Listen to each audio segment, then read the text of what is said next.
Hi friends, నేను రాత్రి బయలుదేరే పొద్దున్నే ఊరికి వచ్చేసా. మనోళ్ళు రాత్రి బయలుదేరితే తెల్లవారుదాం తిరిగా. శుక్రవారం కదా, అందుకని స్నానం చేసి కొంచెం పసుపు రాసుకుంటున్నా. మనకంటే ఇక్కడ వాళ్ళు టైల్స్ మీద రాసుకుంటారని పసుపు కూడా రాసుకోరు, గడపలకు రాస్తారు అంతేగాని. కొంతమంది రాసుకుంటారు, కొంతమంది రాసుకోరులే. కానీ నేను మనం పల్లెటూరు పద్ధతులు విడిచిపెట్టంగా, అందుకని శుక్రవారం పసుపు రాసుకుంటున్నా.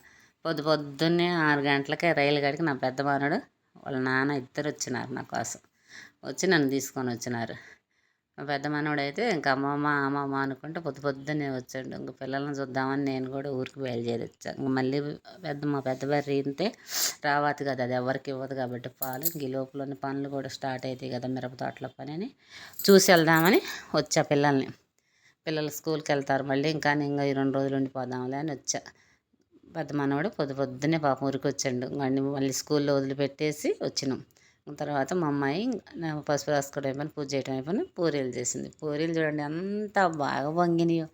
అమ్మాయి ఎంత బాగా చేసిందో పూరీలు, ఎంత బాగా. అవి అయితే అసలు చూస్తుంటేనే నోరు ఊరిపోతున్నాయి, అట్లా ఉన్నాయి. పూరీలు ఎంత బాగా పొంగుతున్నాయి. పూరీలో కూర చేసింది. పూరీలు అంటే నాకు చాలా ఇష్టం. ఎప్పుడు వచ్చినా నా కోసం ప్రత్యేకంగా పూరీలు చేస్తుంది మా అమ్మాయి. పూరీ అని శనగపిండితోటి పూరీ కూర చేసింది. ఇంకా తర్వాత రానే వచ్చిండు నా చిన్న మనవడు. అమ్మమ్మ ఉయ్యాల జంపాల ఓపో అని ఇంకెప్పుడు నా కాడే ఉంటాడు వాడు.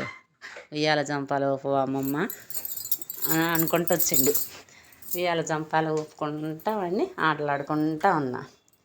ఎందుకంటే వాడంటే నాకు బాగా ఇష్టం. చిన్న మనవడు ఎప్పుడు నా కాడే ఉంటాడు వాడు, ఇప్పుడు వచ్చినా కానీ.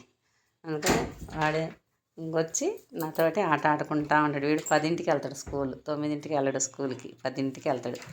Hi friends, bye friends.